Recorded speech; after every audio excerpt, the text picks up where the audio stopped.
Pizza. Mmm. It's like Raptors tonight with Randy Urban. Waited a long time for this, folks. We earned this. You earned this. This is for you, everybody. This slice is for you, as they say, you know.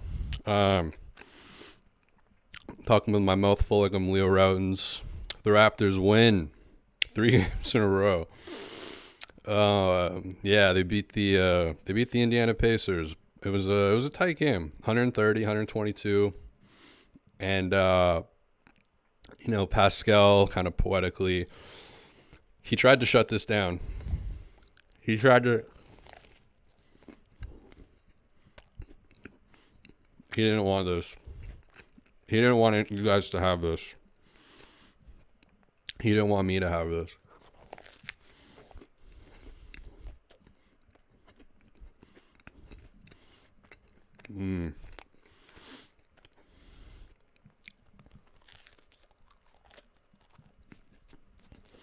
Okay. How's everybody feeling? Fuck the draft pick.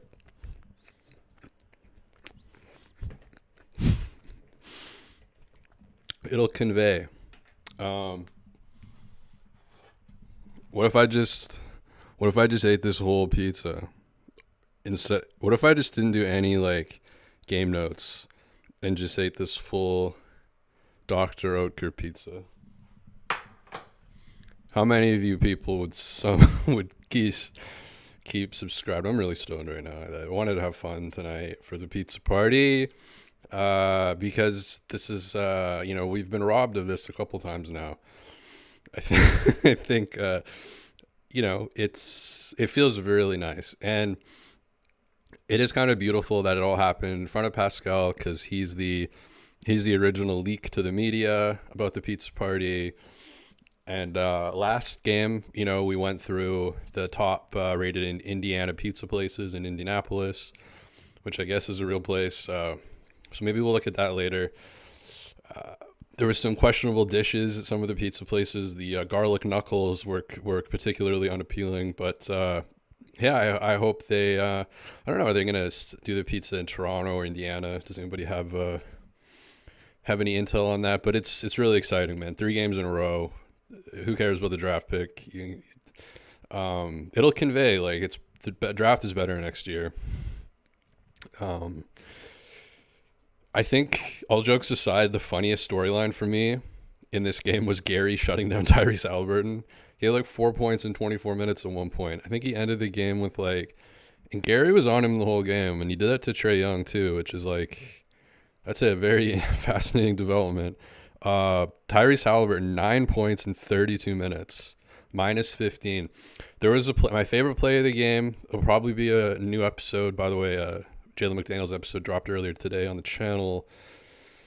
But first play of the third quarter was dialed in to the Bally Sports Indiana. Some incredible broadcasts from Bally Sports. I posted a clip of the national anthem, which was out of a Bong Joon-ho movie or something. It was in the horror genre. I can't really explain it. It's something you just have to see and experience. But just crazy stuff happening in the state of Indiana. But so Gary was picking Haliburton up full court, and it was the first play of the third quarter. And so it's really quiet in the stadium usually at that point, because people are, unless they're in the Clippers with the new logo, in the 51,000 toilets or whatever it is. For most stadiums, it's that's the quietest part of the game. And there was, it was clear as day coming through the broadcast with Gary picking up Haliburton full court and Haliburton just going, "Please don't." It immediately reminded me of the Devin Booker clip when they double him. I think it was a Rico Hines run. So they sent a double to Devin Booker, and he's just don't do that here. Tyrese Haliburton, man, he's the coolest, calmest NFT guy. Really into NFTs. You want to find somebody who's really into NFTs? That's your guy right there, Tyrese Haliburton. And Yeah, like I've never seen him this frustrated. He's usually really cool, and he was pissed like all game, and Gary was just all over him. Like played really good defense. So now 2 games in a row, Gary's taken Trae Young out of the game and Tyrese Halliburton out of the game. If you have it on your bingo card, I don't know where that came from, but you gotta like that development. Uh, Lots to be excited about in this game. This is I think the fifth game in a row that the Raptors have played against a extremely porous defense. But take what you can get. Development year. But yeah, multiple guys, like obviously Scotty with the triple double, Gradey with another really solid game. The Bally Sports broadcast, man, they were gushing over Gradey. They were shocked at like every time Gradey shot, they were like, oh. And then when Gradey missed like a pull up, and they were shocked that he missed. Like they were just so used to him hitting it. They were really impressed with him, and they were really impressed with Scotty, who I thought he had a crazy good game. Like he really wanted the pizza as well. Just out there running around, like beating everybody up and down the floor. There was a couple plays where the broadcast was just like blown away that Scotty had beaten like the worst transition defense in like the history of the NBA, just multiple times up and down the floor. Blocked a 3 at the end of the game, which in a tight game is huge. And yeah, he was just all over the place, like getting tons of assists. Him and Pascal were kind of guarding each other quite a bit, and he even blocked Pascal at the end. Pascal with a couple just like couldn't be more open threes, and just right off the back iron of the rim, like a hockey slap shot. I mean, we've seen those before as Raptor fans. Like when he misses the threes, they go up pretty high. And yeah, he had a couple late there. I didn't know if that was the strategy on the Raptors, because they were like comically open. Like he had 10 seconds to shoot, and he missed back-to-back wide open threes. Probably 3 or 4 minutes left in the fourth quarter, like really important moment in the game. And I don't know. I don't know if that was the Raptors' strategy. They were doubling. There was a lot of both teams were kind of doubling and playing kind of creative defense, Indiana playing some creative defense, but then balancing it out with just, I mean, their transition defense is it's brutal. And this is such a good team for the Raptors to play. I think every Pacer Raptors game has been competitive, and it's because the Raptors lead the league in transition points, and Indiana has the worst transition. Can't even talk. Too much weed. Too much pizza. The transition game from the Raptors, like if you play a team like Indiana, Brooklyn recently, you can just run these teams into the ground, because they're so, I think, concerned with like offensive flow that they're not, like if Indiana was like a competent defensive team, they'd be really dangerous. But I don't know. I don't know how like realistic it is to have that porous of defense. Like you probably shouldn't be giving up 130 points to the I mean, but hey, when you got a pizza party on the line, you got to take that into consideration. So 130 points in no overtime. I thought a really important part of the game was Jakob going out, which that sucked, obviously. And on top of that, he was just like, I think of all the guys in the first half, he wanted the pizza more than anybody. Like he was wilding out in the first half. He did drop a few passes. Darko, actually, I don't know if it came up on the Canadian broadcast, but it was like first quarter of the game, quickly threw a bounce pass to Jakob, and that's a no-no. You can't really do that. And it's kind of not that smart to do anyways, because like if you're 7 feet tall, I mean, in some cases in tight quarters, if you're doing like a pick and roll, but it was an entry pass and it was a bounce pass. It was kind of at his knees, and then the other team got it. The Pacers got it. And Darko pulled quickly aside and said, like, pass it to him higher.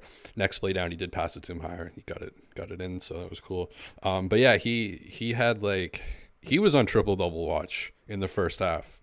Like he was kind of wilding out. Obviously twisted the ankle, so hope he's all right. But in 22 minutes, he had 15 points, 10 rebounds, 4 assists, plus 10. Like I mean, obviously he's getting as much. All these guys are getting as much pizza as they like, I hope. I wonder if does Pascal. Is that like rude to extend an invite to Pascal? What do you guys think? Would you guys, if you were on the pizza planning committee, is Pascal getting an invite to the pizza party? And what let me know in the chat. What pizza are you guys eating? Did you guys make pizza? Am I the only one who actually made a pizza? I was really nervous because I kind of wasn't in the mood for pizza. I had a coffee before the game, a little bit of acid reflux. It was like the Raptors were up by 5, I think, 5 or 6. It was like start of the fourth quarter, and I was like, you know what? I'm gonna put the pizza in the oven. Like I was kind of like, I don't know, I wasn't really wanting it. Little bit acid reflux, and then I come back, and Indiana has taken the lead. It was 96-95, and I'm like, okay, I'm cooking this pizza. I'm not gonna have a chance to eat it. This is gonna be a disaster. But then the Raptors throw out a kind of strange lineup, which was Gradey, Olynyk, Quickly, Barrett, and Obagi. And those guys went on like an 8-0 run when Indiana had just been up by 1. And then Gary and Scotty came in after them, and they both played pretty well at the end too, or really well at the end too. And so it was pretty solid fourth quarter. I thought Indiana almost, man, they were so close on the final play or second last play. They double Quickly on the sideline, and he was like, I mean, you got to give. He had a turnover and a really bad floater down the stretch. But you got to give him credit for not stepping out of bounds, not doing the Kyle Kuzma, I'm going to step out of bounds at the worst possible point in the game. Somehow stays in bounds. I want to look at that again. It was really acrobatic. He was kind of like, I felt like he was almost like leaning over the edge, but managed to keep his feet kind of like a wide receiver, with my football knowledge. Wide receiver, I think when they keep their feet in the field, it counts as a catch or something. It ends up with Scotty getting a really easy dunk at the rim, and that kind of iced it. That was if he steps out of bounds at that point, completely. I might not have this pizza. I would have had this. I would have had the pizza made, but I wouldn't have gotten to enjoy it in front of everybody, because I love eating in front of people. I would love to be on Raptors tonight with Randy Urban. Maybe behind the scenes we can do some healing behind the scenes. Nothing better than eating and talking on a regular basis. But yeah, this was a fun game.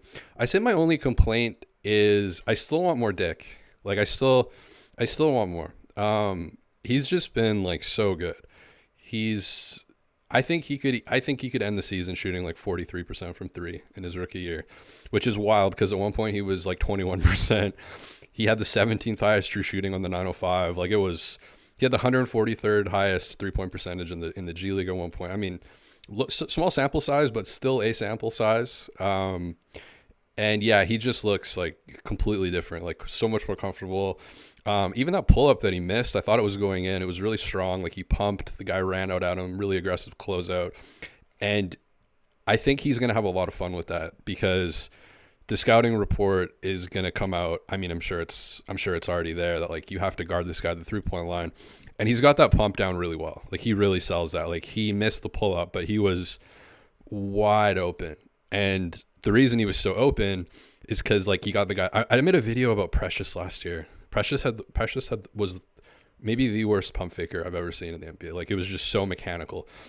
And there was one play where he pumped on a Walker Kessler, but it was such a weak pump that Kessler like didn't really buy it that much. Like he bought it just enough, and then Precious had to do this like extremely athletic, creative finish to beat Walker Kessler to the rim. And with Gradey, it's so believable. It's like even I think he's going to shoot it, and it's like, oh shit. Because I've got the overhead, if you're watching the game, it's a little bit clearer than being on the ground. Like, it really looks like he's going to shoot it. It really sells it. And the guy just, like, blew past him. One dribble, pull up. And, yeah, that's another really good game for him. The other thing I was thinking about this, too, during the game, he hasn't had, it would be one thing if, what I'm trying to say with this really brutal sentence is, you're starting to see this like really consistently. Like I can't remember like a bad game that he's had since this recent run, and it seems really sustainable. Like it's not just like he's randomly cooking, like in the second quarter or something, or they're down by 40 and they're putting him in and he's cooking, or they're up by 40 and they're putting, I don't know if they've ever been up by 40. But he's doing it in a way that feels really sustainable and scalable. Like I think if you put him in different situations, he has really good chemistry with Kelly Olynyk. There's been a few plays with Scotty, Kelly, and Gradey in particular. There's one tonight, a couple last game, where it's just like bang, bang, bang. They both read the play really well. And like they're kind of all shooters in a way. So it's like they that could be really fun to explore. And obviously Kelly Olynyk, like his, he grew up playing point guard, and now his really kind of bread and butter is being up by the elbow. Like he is kind of the like Charizard of Jonte Porter in a lot of ways. Like if Jonte Porter is Stephen A. Smith would say Shamander, he really is kind of like Charizard in that kind of like evolution, like creative passer who maybe a little bit turnover prone, but creative passer at the elbow who really knows how to find cutters, has good chemistry with guys on the perimeter, can set good screens, can roll, can pop for three, which is something Jakob can't do. So that adds another dynamic and kind of exciting element for them. And I think it's been a little while since the Raptors have just been absolutely like killed by another team. Like granted their schedule's been, they've played like Brooklyn, Indiana, Atlanta, but hey, it's a much better brand of basketball. Like you can kind of see the vision behind it. I just think there should be more Dick. Kind of a controversial play with Miles Turner, elbowed RJ Barrett in the cheek.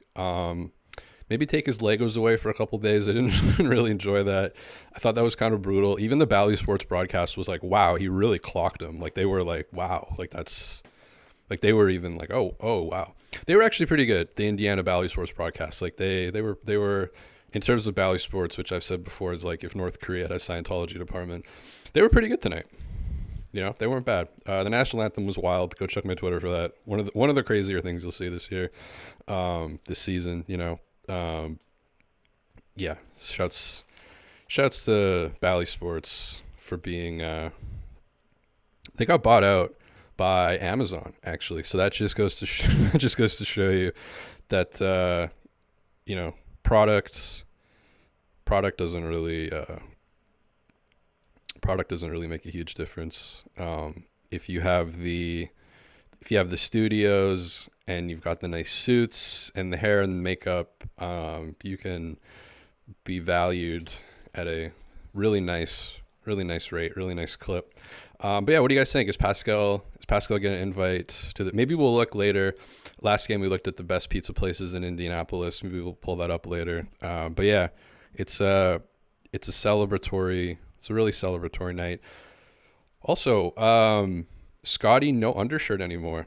I don't know if that's related to Jonte Porter going back to the 905. I don't know if that was like, I don't know what the timeline for that is, but we saw Scotty with the headband and undershirt. Not a popular look. I didn't love it either, really, but interested to know like why he abandoned it, what happened, did it feel different? Is it related to Jonte? Is it out of respect for Jonte? Like, is there some type of symbiotic relationship that they're experiencing with the undershirt? But yeah,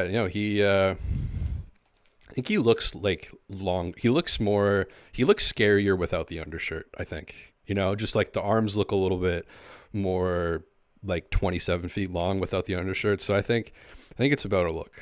But yeah, so the Raptors came out in this game, really poor defense, I thought. And luckily for them, Nembhard was just, man, he was biffing like really easy bunnies. 3 or 4 of them early on. And the Pacers were like really into shutting Scotty down, kind of, turning him into a passer, I guess. But he ends up with a triple-double, so it kind of worked out. But yeah, they had like the bit of the wall going on him in the paint. But he's really good at making reads out of that. and just like diming guys up, get like 12 assists tonight or something crazy. And yeah, Darko had a cool moment with Quickly, telling him like, don't don't throw a bounce pass to Jakob. He's 27 feet tall. And then Gradey gets into the game, and just one of his first plays, I think, was with that Scotty and Olynyk chemistry on the perimeter. And yeah, those guys are like, magicians together. I want Dick and Scotty to get as much run as possible, especially in the development year. But yeah, you really like that. I don't love the Abaji transition threes. I thought he had a pretty good game tonight. I don't like the transition above the break threes. I really like the athletic finishes. He had one where he was kind of like jumping off a diving board and managed to finish it like a foot from the rim. That was pretty exciting. From the corner, I like it. But yeah, there was one or two like transition threes where I'm just like, okay, there's 18 seconds left on the shot clock. That's semi-contested transition. I know Indiana's transition defense is, so if you're going to get it off against any team, this is the one. But yeah, it's I think he's still kind of like figuring out what his role is. I think with Olynyk, it's a little bit like his play style is probably like, I think Abaji's not really like a facilitator, setup guy. And so he's not going to have the ball in his hands as much as a guy like Olynyk, who, like, there was a few plays down the stretch where I think it was, we're going, oh shit, what am I doing? How is there two of me? I don't even know what's going on there. Okay, this is interesting. Losing half the audience here. Okay, I don't like that though. I don't even know how I did that. What the fuck? Why is okay?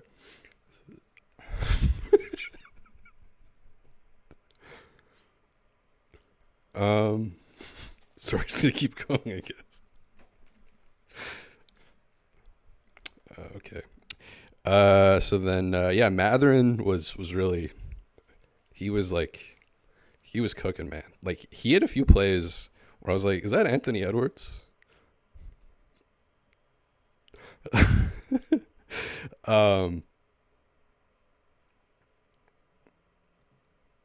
And I was just like, man, like, he's doing these step back, sidestep threes, and really, like, not looking at all bothered by doing it. Like, looked really natural. I know that's not, I know his 3-point percentage has improved quite a bit, but I think he was really trying to show out, against Toronto, which was effective.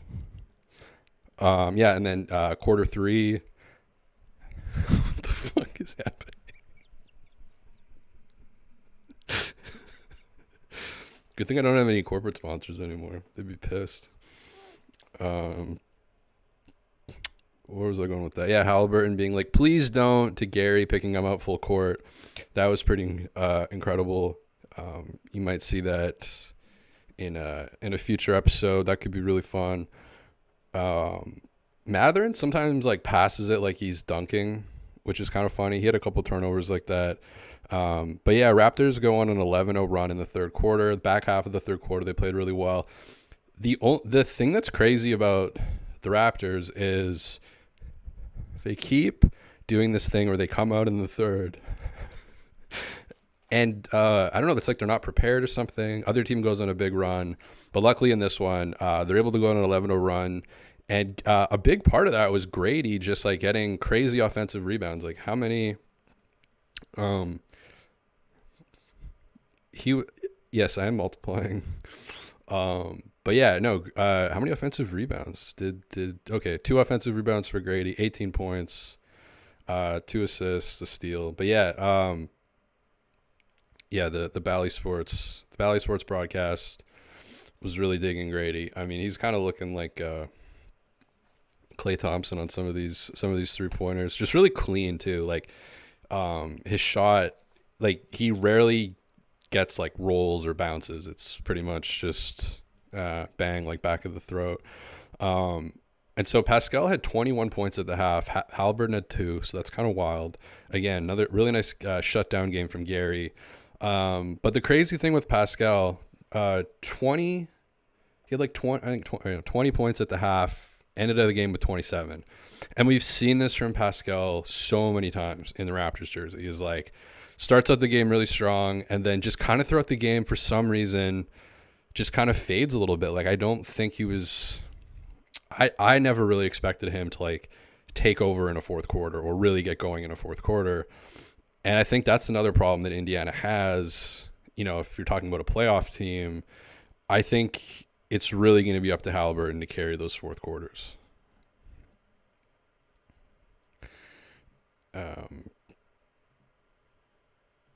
Because it's like when you look at the lineup,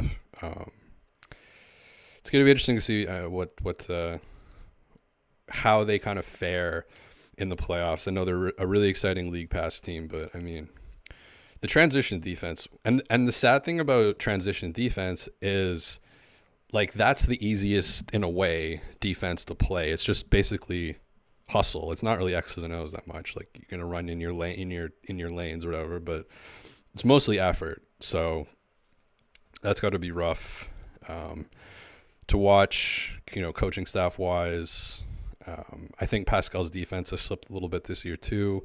I know some Indiana people have kind of mentioned that they may be expecting a little bit more lockdown defense. But yeah, I mean, Gradey and Scotty continue to just pump out these really consistent efforts, like really consistent, great games from them. There was 1-3 even where Gradey like started running back after he knew that was going in immediately. So he was like, kind of had his hips turned, running back in transition, just like locked in, confident, feeling it. And he saves balls going out of bounds. He gets offensive rebounds.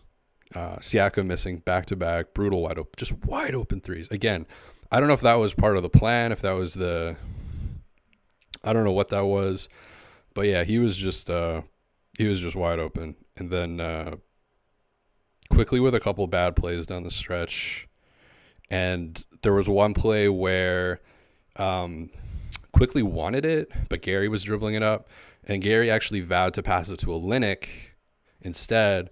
Olynyk drove a little bit, tossed it out to Gradey, who was wide open. So I thought that was pretty cool.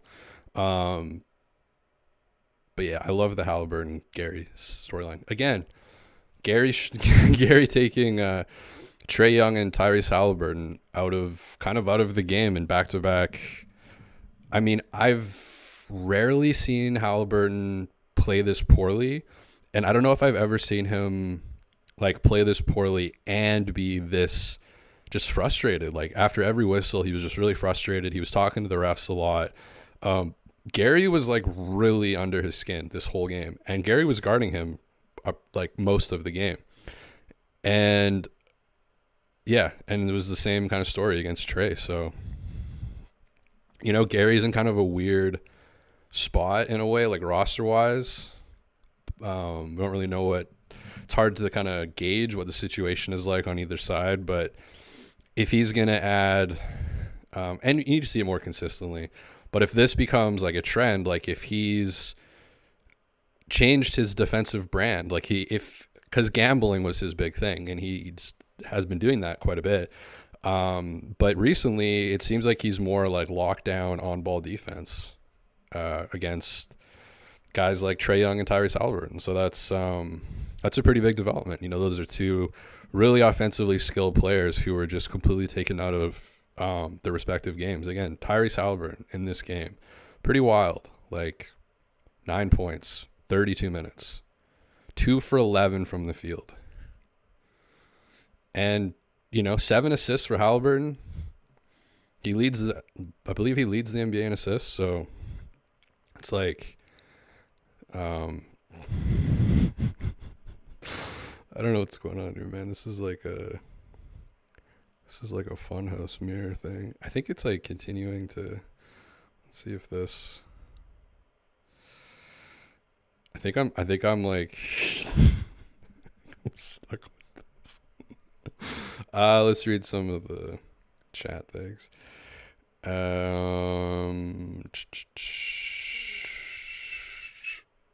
Scrambles. I think this game marks a reason for McDonald's to bring the pizza and replace the swirl. Did McDonald's ever have pizza? Now that you say it, I feel like I have a vague memory of McDonald's like having pizza at one point.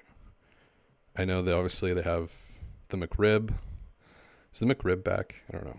But something in my brain is telling me that there we go. Back to sanity. Back to some sanity. Mushrooms on your pizza, Jason Wayne. Yes. It's the only type of mushroom would be psilocybin. I'm not a big, like, I don't really believe in mushrooms on pizzas. Not that. RB Mosby, they got to eat pizza with Siakam now. So you guys think Siakam's invited to the party? I think he should be. If he hits some of those threes, it might not happen. No, but I mean, just friend-wise, I think you.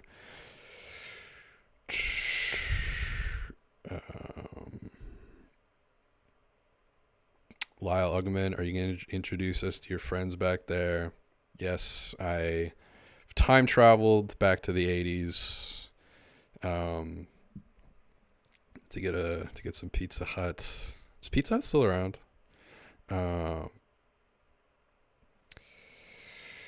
Nameless Jakob has got my Purple Heart award tonight. Yeah, that was sad. He was really rolling there. No pun intended. I think he rolled the ankle. He's been in a bit of I think he's been playing better lately, so kind of sucks. Maybe if he's injured, is Jonte? Scramble says Jonte getting a deal now. I don't know. I guess it depends.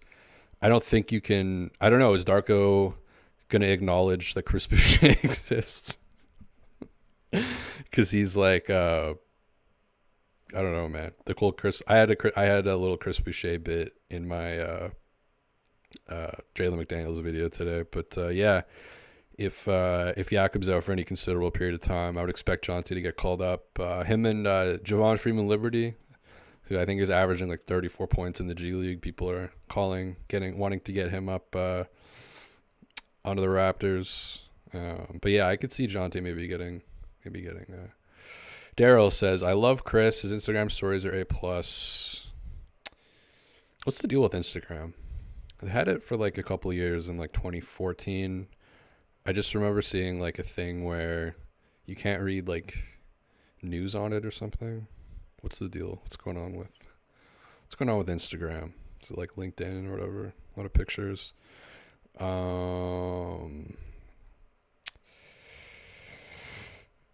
Vegan Grass says Matt and Jack mentioned the pizza party.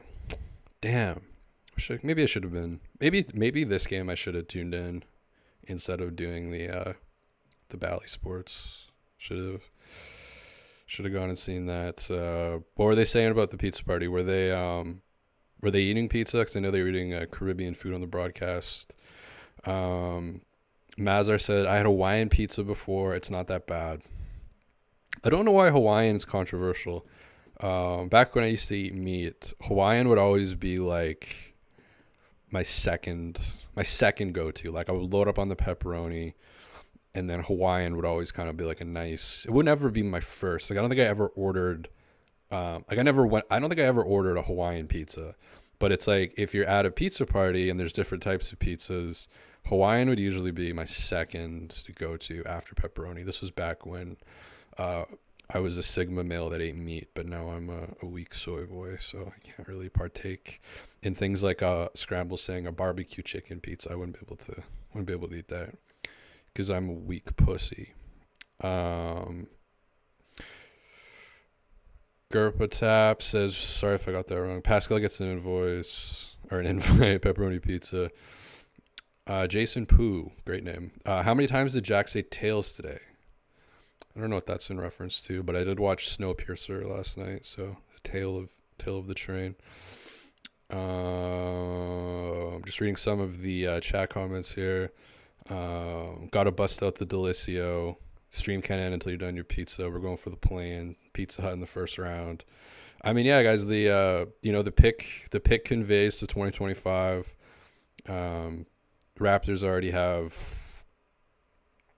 37 picks in this draft. We'll get to the Raptors will get to the plan, and let's look at the standings. Let's do a Zach Lowe segment here. So if the Raptors get into the plan, say like they bullshit their way around a little bit, there's a scenario where you can get Cleveland, maybe, if you're lucky. And I don't know, man. I just have this weird feeling about Cleveland. And just like the Raptors aren't doing anything past that. I mean, maybe they will and edit this into a dubstep track at some point, compilation. Like Everybody Doubted Us or something. But I think if you get Cleveland in that first round, and what's also kind of funny is right after Cleveland, you have Milwaukee, who, on one hand, their defense is a lot better under Doc. They've been holding teams to under 100, but their offense has taken a hit, and they're not scoring nearly as much as they used to. Dame has looked a bit suspect this year. Chris Middleton has been had an injury kind of riddled season. Lopez isn't quite the kind of defensive player of the year candidate he was. Pat Connaughton has just fallen off of a cliff. Huge contingent of people in Milwaukee want to drive Bobby Portis to the airport. So I don't know. I'm just saying that too. I mean, if you get Boston, obviously you're fucking cooked. I mean, that's not even a debate. I even think the Knicks, like, you probably cooked. But I think with just Cleveland, for different reasons, Cleveland and Milwaukee for different reasons, could be a fun one. I don't know if I would put money on the Raptors doing it, but it is kind of a fun thing to think about. You've got a Cleveland team who's super inexperienced. I mean, the lights are too bright why would you say that? But great quote from Jared Allen. The lights are too bright. Mitchell Robinson and even Hartenstein completely destroying them. I think in those lineups, if you're going to run like a Jared Allen, Evan Mobley, you could probably toss in like an Olynyk Poeltl, look at them and see how that goes.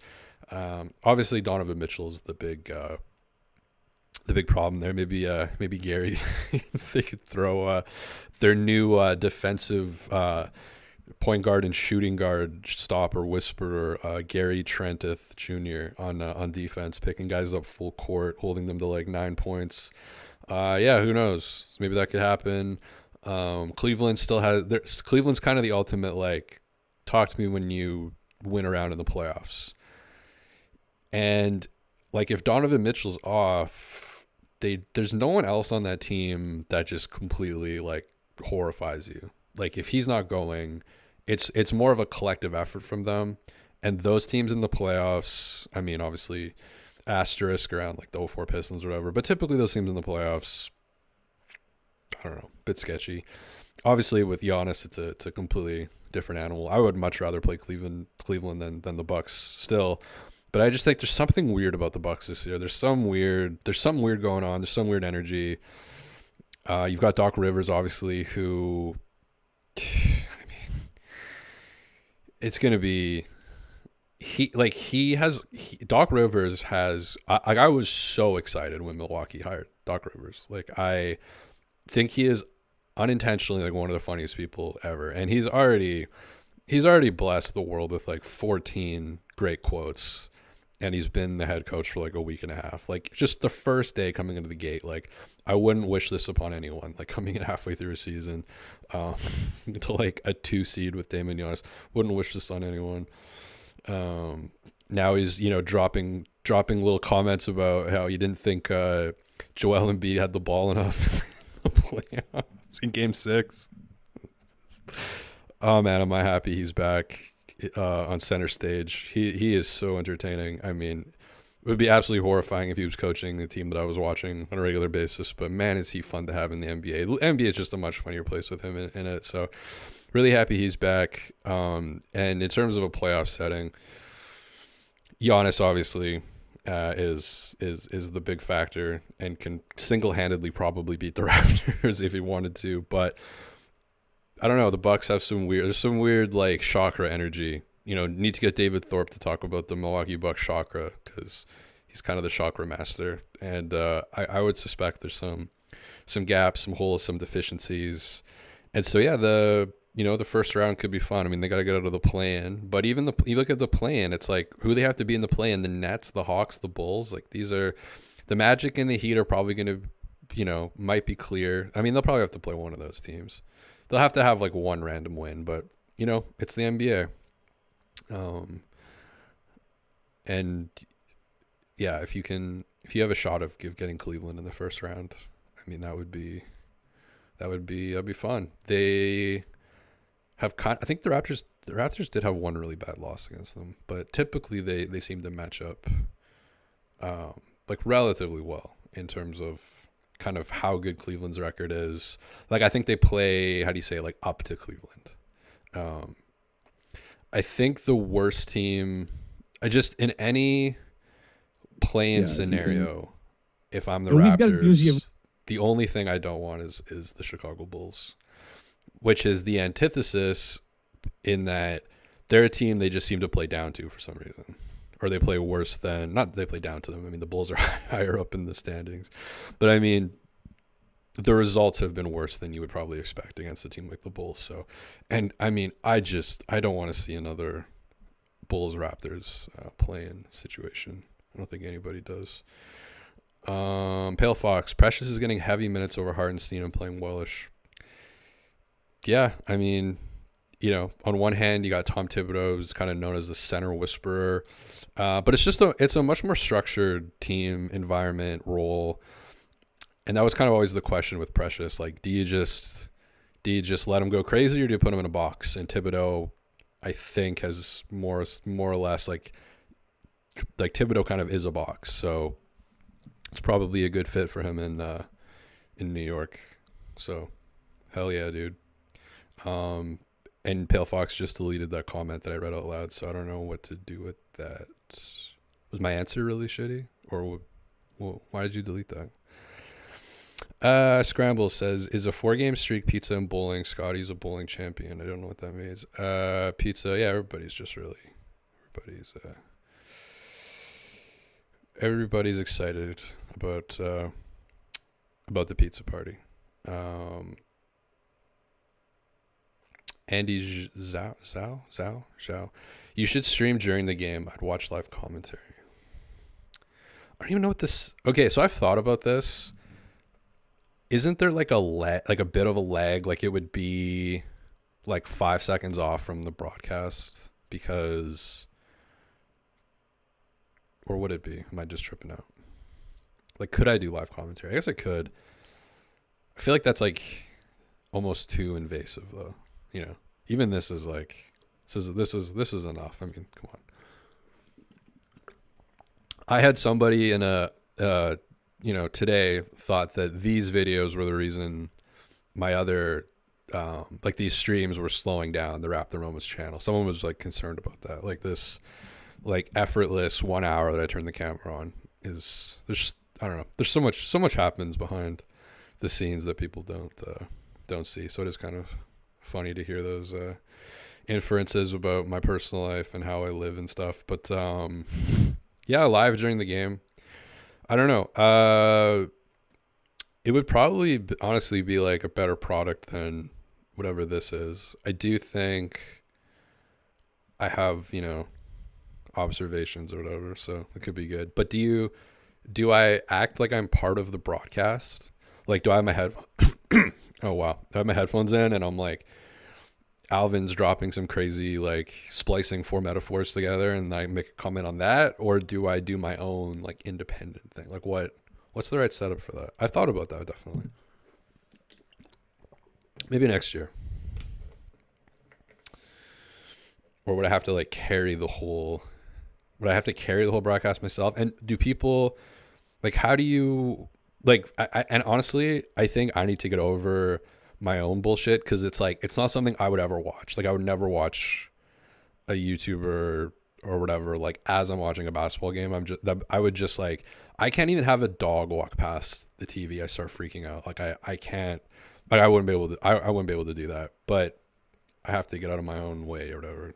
Therapy and give the people what they want or whatever.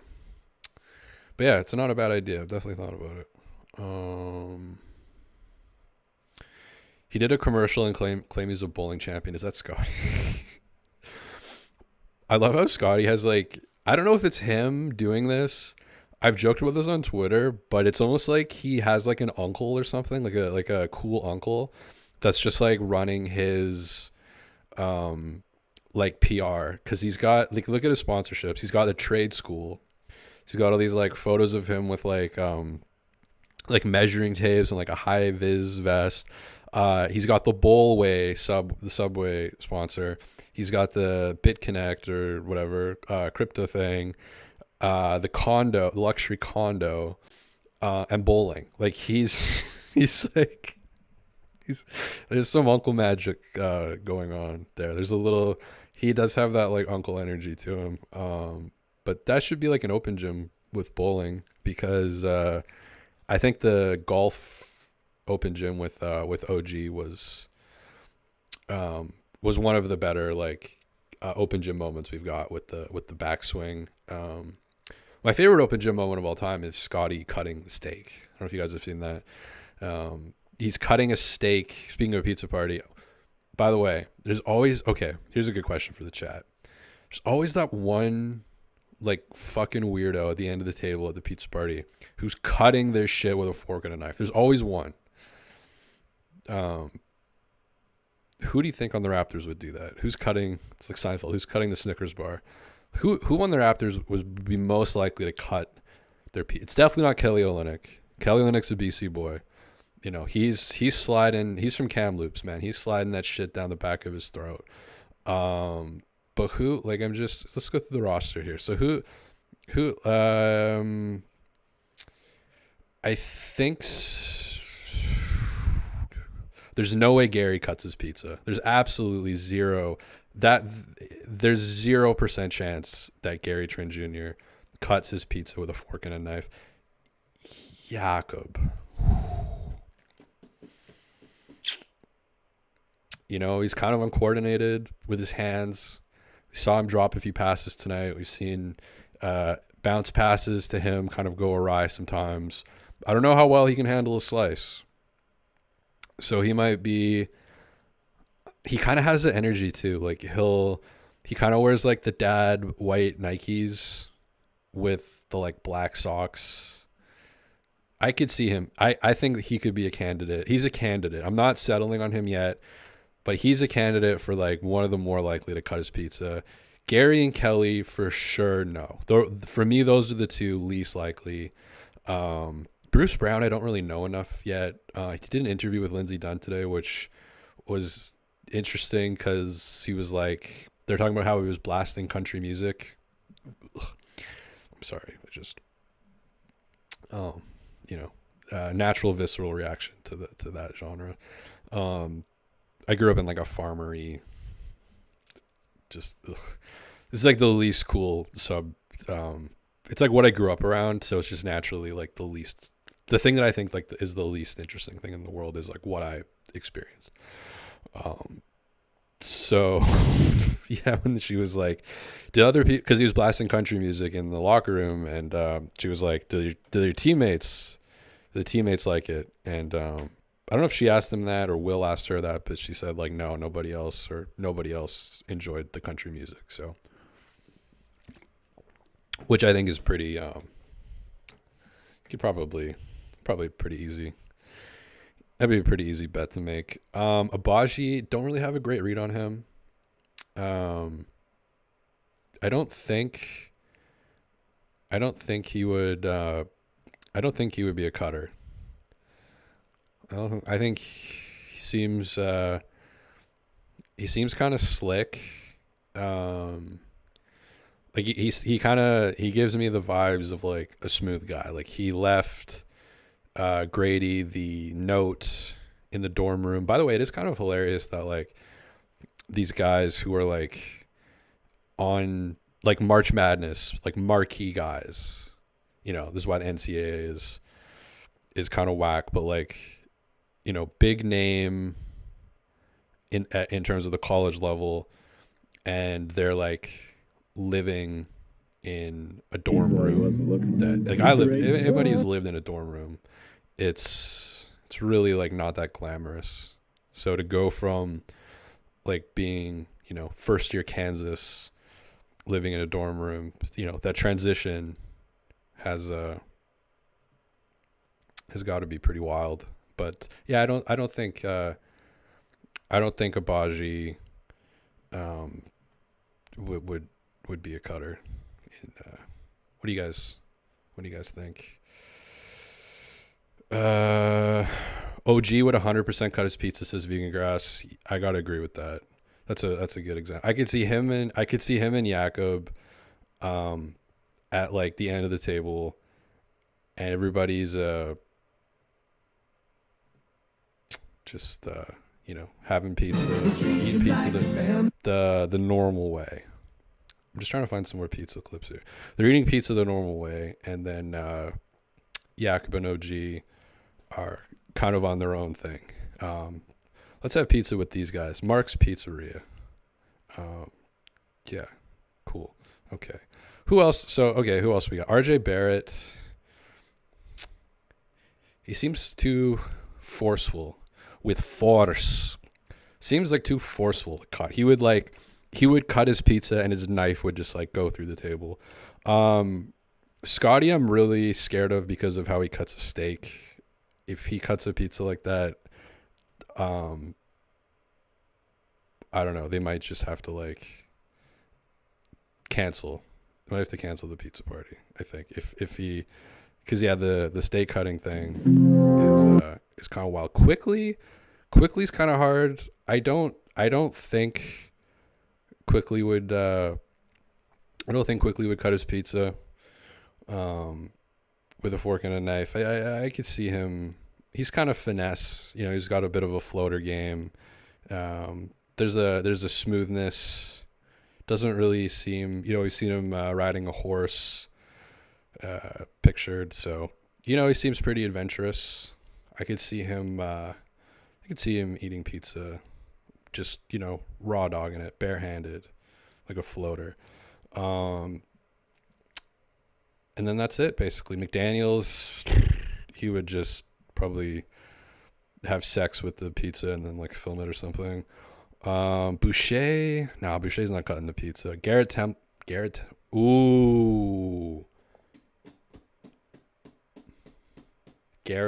might cut his pizza. You don't want to get, you know, no, Garrett Temple, yeah, Garrett Temple, he's rolling up. He's got the napkin, like, tucked in, fork and, you don't want to get anything on that suit. No, he is, Garrett, so I think Garrett Temple and Jakob are the most likely, and then Gary and Kelly are the least likely.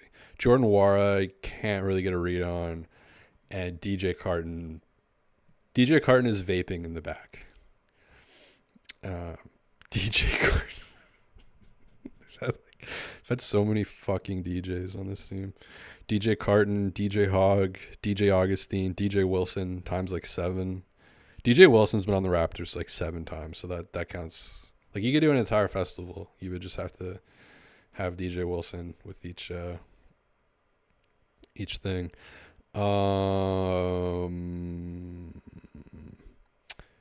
Timber Temple would be overly supportive of the pizza.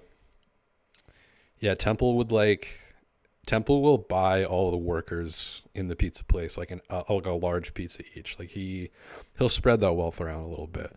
By the way, if you're into like funny old tweets, like he has amazing old tweets from like 2012 where it's just like there's nothing like they're just like really funny. Him and Kyle Lowry are both hilarious, like old Twitter stuff.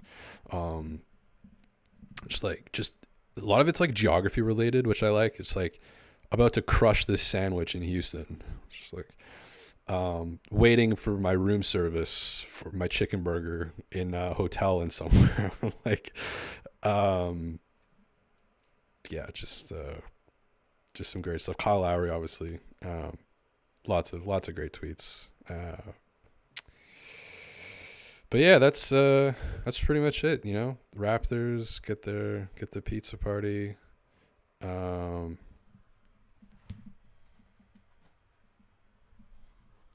You know what? Let's have another one here. Would we hit the close enough? We almost hit the hour mark. So it's cold. That's why I made that face. What do you guys think about cold pizza? You know, I could go. There's how much I care about. There's how much I care about the people watching this right now. I could go and spend 35 seconds. You guys would have to wait 35 seconds. I could go heat this up and have a nice warm piece of pizza. But I don't want to do that to. I don't want to do that to you people. So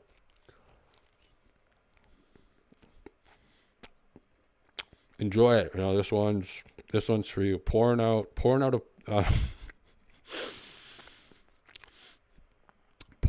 a slice of pizza for all of you guys. Back to the Future. You know, this is the other pizza party. Everybody, there's more pizza. There's multiple opportunities for pizza parties. But I'm not gonna lie, the cold pizza is kind of tough. But we'll see how this goes. I think that might be it. I kind of want to do the thing where I was like, with the mushroom thing again. I just want to see if I can do that again. Because yeah, I think it's time for the mushroom pizza. Is this gonna work? Of course not. Okay. Gradey, all rookies, even if he keeps this up, says Mazar. I wonder how long he would have to cook for him to get that. How many games are left? Like 20 or something? 25? No, 20, 23? Vegan Grasses. I could see Boucher cutting his pizza. You know what? I don't disagree. I know I'm yeah, maybe a little bit on the fence. French seems pretty like classy. Just picture everybody in France eating like peanuts and stuff with like a fork and a knife and smoking those like long, you know, cigarette things with the handle and leaving like sexy, breathy voice messages on your answering machine. That's how I picture France. I haven't been to Europe yet. Haven't been to the ethno state.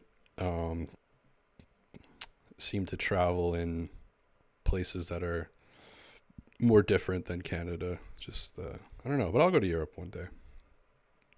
Check it out. Check out what all the wars have been all about. Because is this the spot? You know, is this where it's really happening? Do you guys have to fight over this? Is it that great? But I'll probably enjoy it.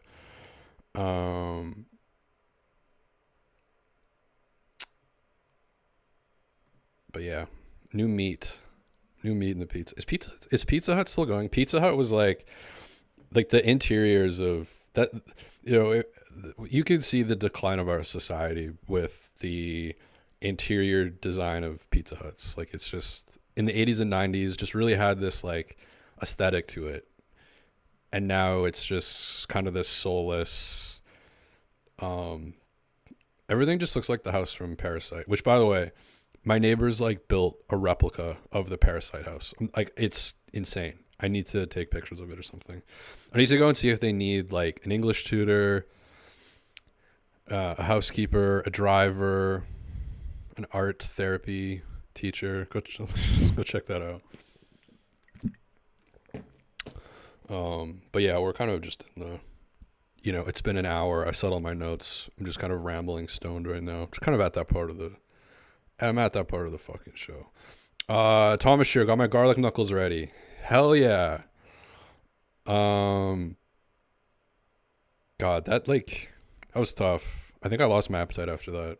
Do you guys want to see the garlic knuckles? So, the top pizza place in Indiana, or Indianapolis, sorry. Actually, you know what? I bet it's Indiana, because, what's the deal with Indianapolis?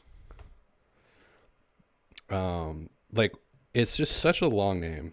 Indianapolis, Minneapolis. Is it Greek? It kind of sounds Greek. Like what's the Apollos suffix? Like where did that come from? Like when did we start doing Appoloses? But this is this Apollos pizza in Indianapolis. So these are the top pizza places in Indianapolis. So again, dedicated viewers of this will know about Basbo's and the home of the garlic knuckles, which I'll show you in a sec. Hopefully you're not eating while I show you this, but Brosini Pizza, which I don't know what this is. It looks like I don't even know what this is. Is it like squid?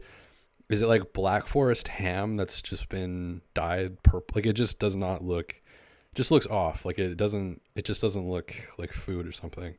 But this is what really grabbed me here is the garlic knuckles are to die for. So, the garlic knuckles, you guys, I don't know if you're ready for this, but I'm going to show you, so imagine you're at a pizza place, and like sometimes you go to a pizza place, they have like salads, I don't really know why you'd order a salad at a pizza place, but like they have salads, you get breadsticks are pretty good. Sometimes they'll have like an appetizer or something, but wait until you see what they're doing in Indiana. This, I present to you, ladies and gentlemen, the garlic knuckle. I don't know what's inside of it. I don't know what this brown, this is what really concerns me more than anything, I think, is like the brown, this is on the TripAdvisor, like this is straight from the TripAdvisor website. I think I would probably have edited this photo a little bit. Like I would have I would have taken this brown gook kind of like muddy stuff out of this. Like I don't know what this could possibly be, because this is like a bread. I'm assuming this is a breadstick. I'm assuming there's garlic. Well, there's obviously garlic on top of it. But this has got to be cheese, like this orangey kind of yellow stuff.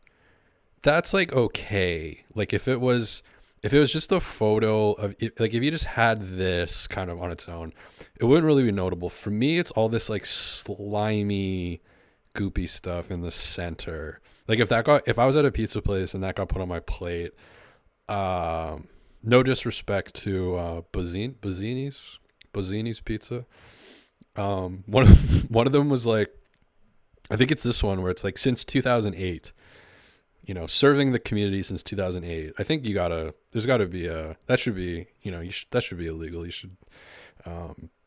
should probably be prosecuted for, it's got to be at least like 20 years. You can't put since 2008.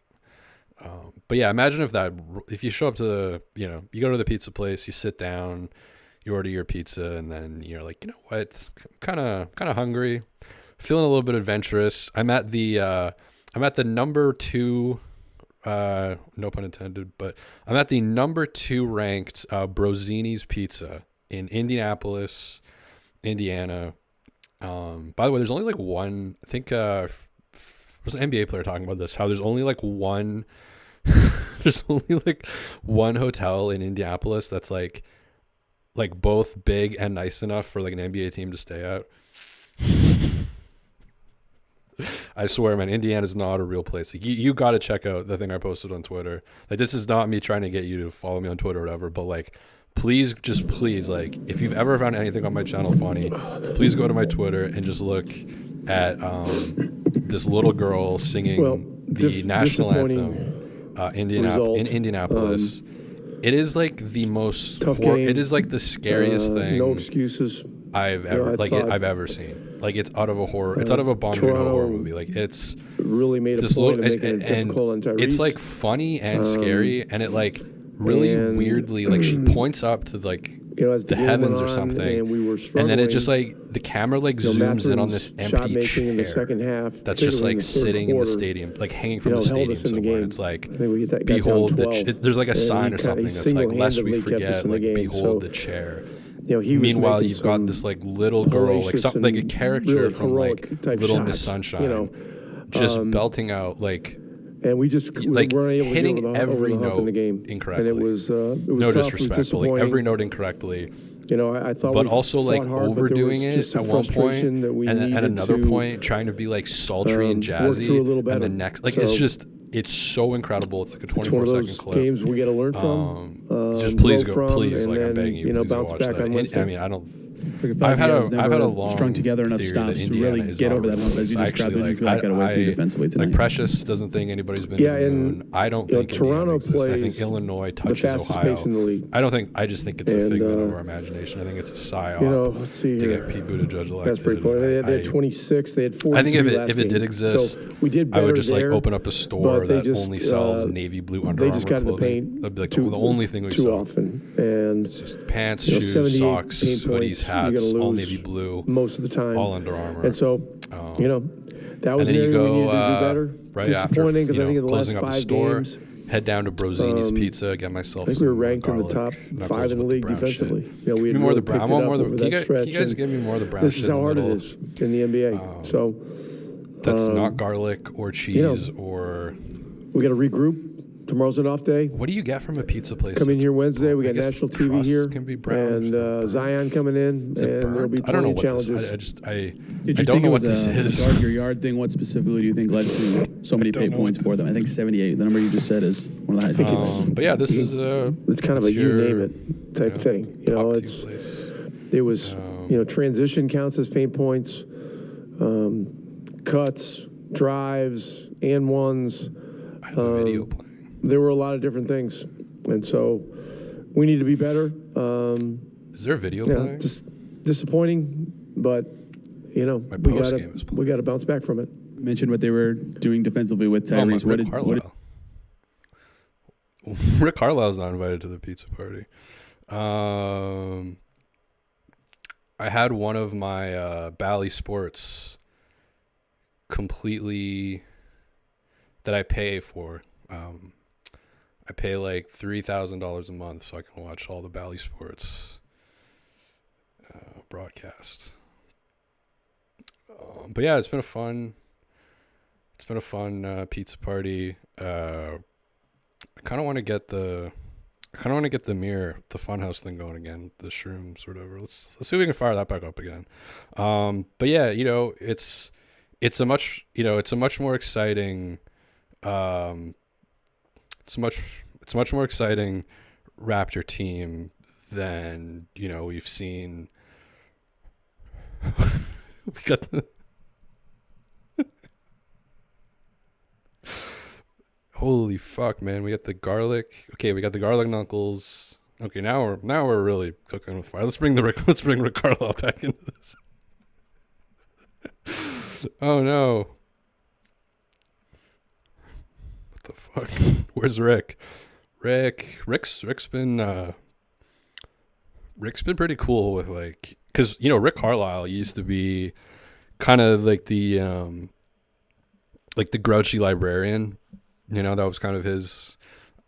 My grouchy librarian growing up was Miss Knight, which is a great name for like a horrifying librarian. But yeah.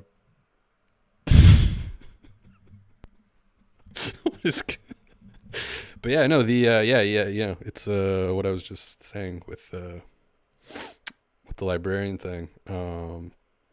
Rick Carlisle has really kind of changed his approach to coaching, really given his guys a chance to kind of be themselves. But yeah, man, again, last game, Raptors with 37 assists tonight, 35 assists. You're seeing some nice trends with that. Remember when like 25 assists was like, oh, they're getting 25 assists every game.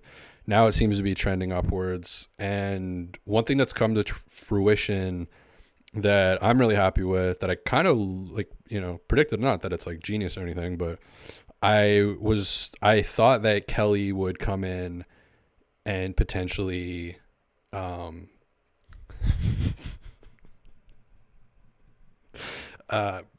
of provide some assist relief after losing Dennis, which, by the way, Dennis had a great we continue. My favorite thing with Dennis is like, it's like the unwritten rules written by Dennis Schroeder. Like he's defending like the code. Like he is all about the code. Mike Conley shot a 3. And I think if he like made it, the stadium got like chicken or something, or there's some promotion or something. But yeah, Dennis like shoves him in the chest and like we saw that earlier this year with Boston. Dennis getting really mad about the Boston Celtics kind of doing something in a similar vein. I'm sure he was pretty opinionated about the whole Morgan Riley slap shot in the empty net, which shouldn't there be a goalie in there for that? It's kind of disrespectful. But yeah, Dennis Schroeder is kind of hilarious for that. But yeah, it's cool that Kelly Olynyk can fill a bit of that gap, because if you guys remember, if you guys really want a traumatic experience, I'm gonna give it to you right now. Do you guys remember like those like Scotty lineups?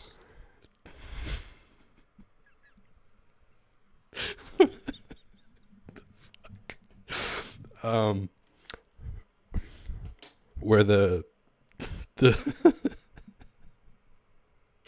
where the bench, where it would be like Scotty and Boucher and Jalen McDaniels and like Thad and maybe like Gary. That would be the lineup. So you just have like, not enough playmaking in that. And that's why part of the reason why some of those lineups were struggling so much is because that lack of facilitating, the lack of playmaking. And now you've got Kelly, you've got Jonte Porter up on deck. So you've got a lot of potential for playmaking, which is why, you're seeing these 35, 37 assist games, where I was really wrong on that. I never really understood the Dennis trade, but I thought that maybe the bench units would maybe suffer a little bit, because I thought he really carried some of those bench units really nicely. But Kelly has like kind of taken over that role, which is cool. Like you have to give credit for the front office for kind of seeing that and identifying that. And like I said, late in the game down the stretch, like you got Kelly Olynyk closing, and you've got guys like Gary like shoveling in the ball, being like, I want you to be the decision maker on this like, up around the 3-point line. So yeah, it's definitely a better product than was even here recently. So yeah, really good pizza party. Still got quite a bit of pizza here if you guys want some.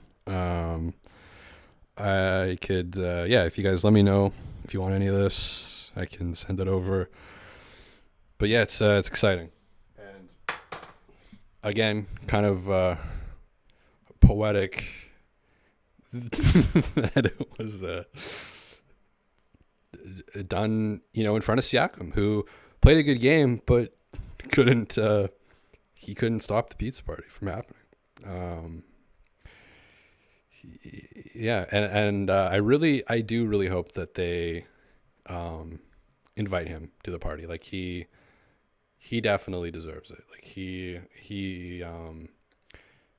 good friends with those guys, and he's been a big part of the organization, and maybe he can take them around town, in Indianapolis, out a night out on the town in Indiana, eating pizza and hanging out at that hotel that they stay at, the one hotel. What's it called? I'm literally Googling the one hotel in Indiana. That should be enough. The one hotel in Indiana. The Holiday Inn. I think that was what it was. No, that's a 3.8 star. That's not it. The Holiday Inn Express Indianapolis is not where they're staying. The one hotel in Indianapolis where teams, it's called like the Jackson or something, or like the Regis, or like, it's some dude, I think. The Conrad. That's where they stay. So maybe they can eat pizza, hang out at the Conrad, have fun in Indiana, man. What are you gonna do in Indiana other than have pizza and hang out at Conrad's? Any last words? Yeah, another nice win. Congratulations to everybody. It's pizza parties, pizza parties for everybody. It's a pizza party for the people. So it's exciting time.